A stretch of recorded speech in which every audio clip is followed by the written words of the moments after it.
Renz, so I'm from Salesforce. So, right, so similar to Lo, I just need to present this very net slide for you guys.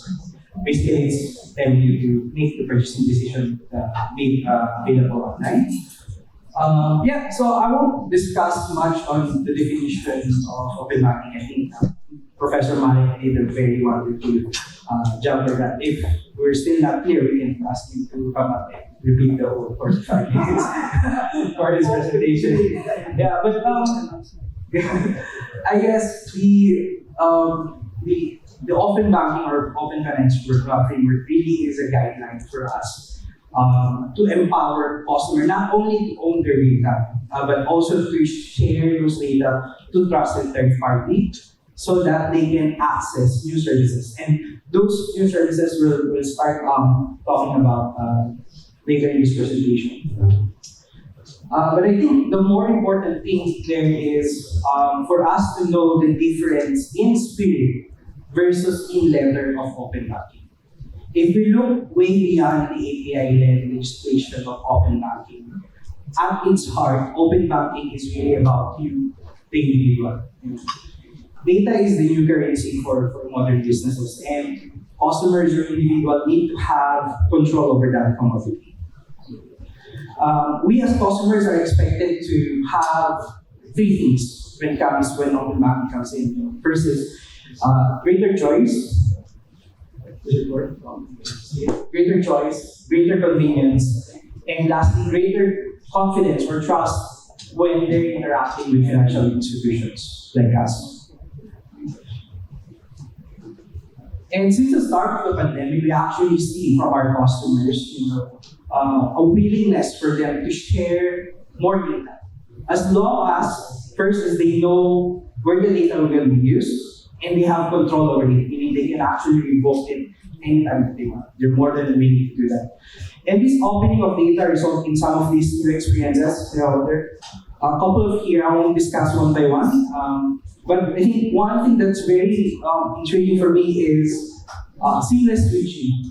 By allowing customers to actually have the ability to share their financial data between one company to another, this actually opens up competition against financial institutions. And it will make it easier for customers to actually switch between banks to find the best deals that they're working on, the best deals that they want for themselves. Example of this is like mobile phones during the early 2000s. When you try to open for one telco, you can't actually switch telco without switching your numbers.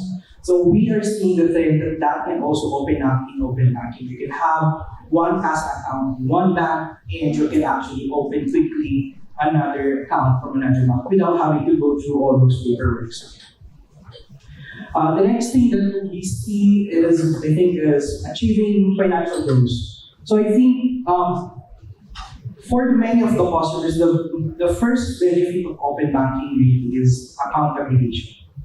For the first time, they would actually be able to see the complete view of their financial position. Bank accounts, e-wallets, cryptos, NFTs, stocks, insurance, and with access of data-driven solutions like Money Brilliant or Pocketbook, customers will be able to track, create, and receive accurate information or advice from these services on how they actually achieve their financial goals.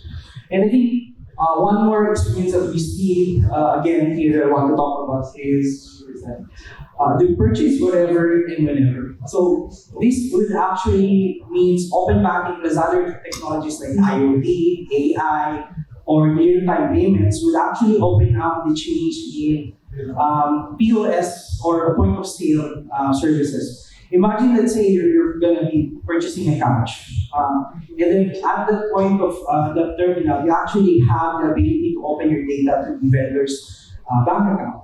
That can allow the vendor's bank to actually analyze your financial information and give you a favorable credit terms based on your credit profile.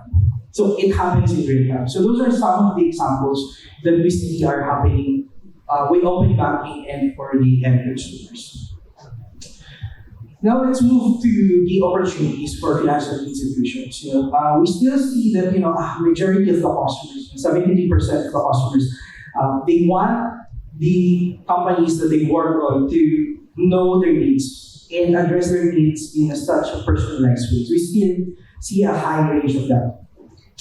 And with open banking giving financial institutions access to the tariff information, this would give banks the opportunity for this would give banks the opportunity to create new services or products for their customers. I think Lo mentioned earlier that there's a term that fintechs versus bank that it doesn't need to be that way. So I think one of the opportunities is actually foster innovation. To get banks with fintechs together, they can co-innovate in giving or creating new services and products for customers. I think one example of this is Google Maps. Back then, when Google opened Maps API, we won't even understand that it will be the backbone or the platform for companies or services like Uber or Shopee or Lazada. Imagine if Google didn't open it up. Nobody can quickly go to your house and deliver the car that you ordered last week or something. So until now, it's widely understandable that open banking is just the start of this. Earlier, we talked about account aggregation as well for the end customer. How about value aggregation? By building customer-centric ecosystems, leveraging services access to not just banks, including a wide range of industries, banking, insurance, maybe travel, retail, or entertainment. Banks or those who are able to actually capture the value of these experiences would really bring consolidated and better experience for their customers across the different industries and be able to leverage the data and deliver more personalized information. So last time it's just bank data, but now we can actually aggregate the customers' banking information, transactions, what are the different places that they want to actually visit, what are the different products that they will actually want to purchase, match that against the financial goals that they want. You can actually deliver a more of a consultative or one-to-one relationship for them to actually achieve the goals. So there are a couple more of innovations that we see for the banks. I think later during our booth, we can actually talk more in detail. Okay, so while majority still sees that open banking is a threat to their market position or market space and are taking a more conservative or tactical approach, or just being compliant with the law. I just need to have an open API, I just need to have to do this stuff. Others like credit union or fintechs are actually approaching us in Salesforce and asking us, hey, how can we actually deliver the new services given this access of data and customer information that we have? I know it's a journey, we're just starting the journey of open banking. But we want to be in the position to actually deliver these services sooner rather than later. As I mentioned, more and more Salesforce customers are actually approaching us to help them in this journey. So questions are like, what are the different capabilities that we can actually offer, not just for today, but for tomorrow as well.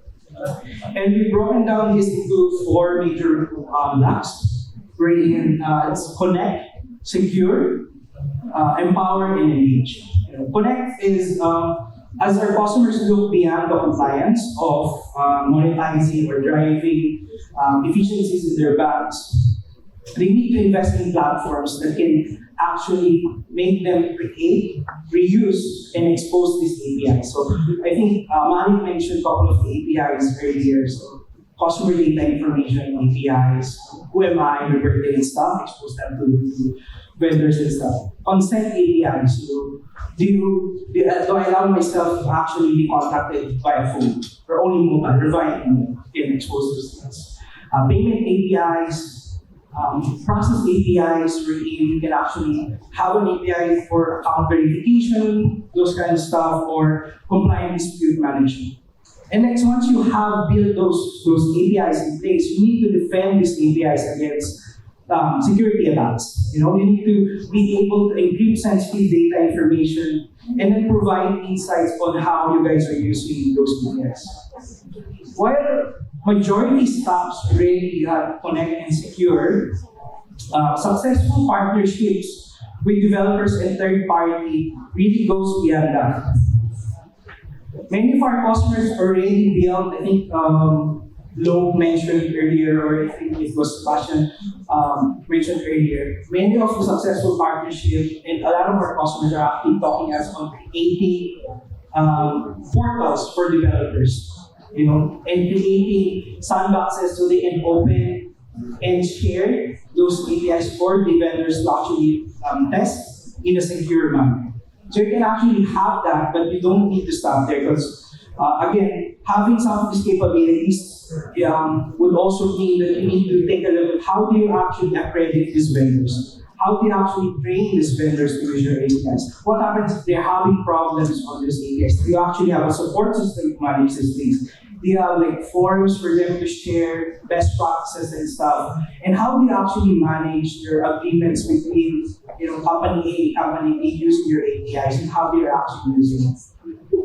So this monitoring of those empowering third party is just the start. It can be the start of your monetizing the use of your APIs. It can also evolve into creating a whole new marketplace for you guys to do. And lastly, allow customers to seamlessly connect to your different new products and services and engage in all the different channels with AI involved.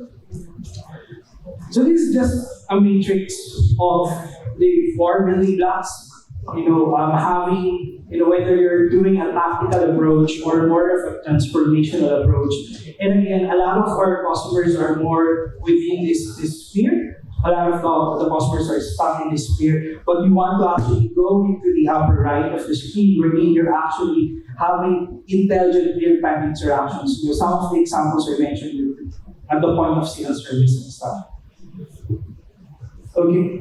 So I think I just want to end the slides of this slide where again, open banking all starts with the customer, and having the different information about that customer, their goals, financial position, their relationships, their different habits and stuff. Then you put a layer of that of the different services that the bank has, and then package that into the different experiences that you have, mobile banking, online banking, branch banking, and stuff. But you don't need to stop. Most of the banks have there. But now with open banking, we're actually able to extend this UI into API to create augmented experiences. And with augmented experiences, you go beyond the bank and leverage other information outside the traditional space of banking. All of these layers that I've shown to you today can be built with Salesforce.